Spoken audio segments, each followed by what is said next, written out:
When I was in college, I had this friend, and I hope he doesn't mind me telling this story, but he was hopelessly lost when it came to women. The girls he didn't want loved him. The girls he didn't want him. And the girls he loved barely noticed him at all. And I used to tell him that he had the gift, that he was genuine, a great conversationalist, and handsome. But it was hard for him to see this when everything around him expressed the contrary. And so he often settled. He settled for less than what he deserved, and he made himself like it. But then one night, it was New Year's Eve, and I invited him out to a club to join me and my best friends.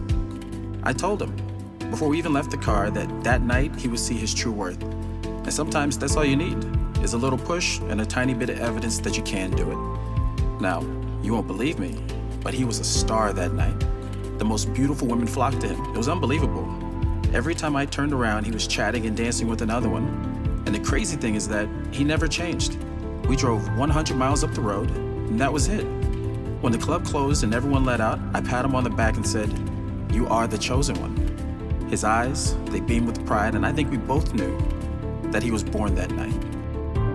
See, it was always there. The gift wasn't hidden. It wasn't lying dormant somewhere. He was in an environment that didn't mirror his values. And his mistake was, instead of seeking people more like him, he tried to be more like them. He was listening to his demons and not his destiny.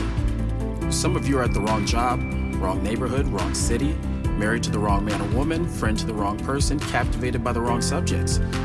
But then want us to see what's in you when you're not in the right place to express all that is in you. I grew up hearing that miners went west, actors hitchhiked to Hollywood, models moved to New York. The thing is though, I'm not telling you to change your address. I'm telling you to change your mind. Some of you are still blinded by what somebody told you 10 years ago.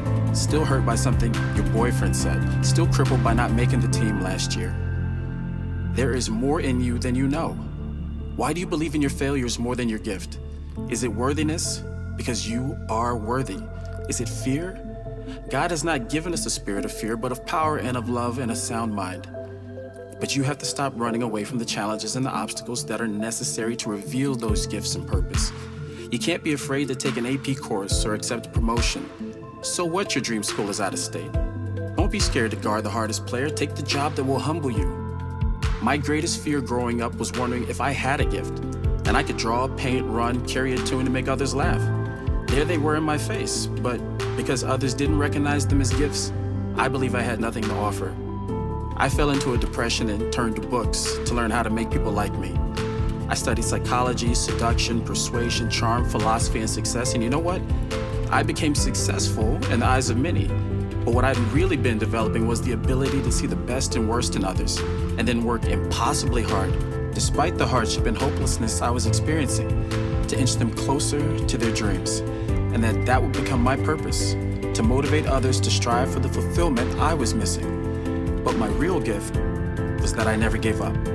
I never gave up. If you don't know what your gift is, know that that is always there for you, the willingness to never surrender. That is a gift too.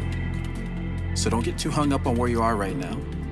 Focus on what you're good at, those that can serve, and where you want it to take you both. It's in there. It's always been there.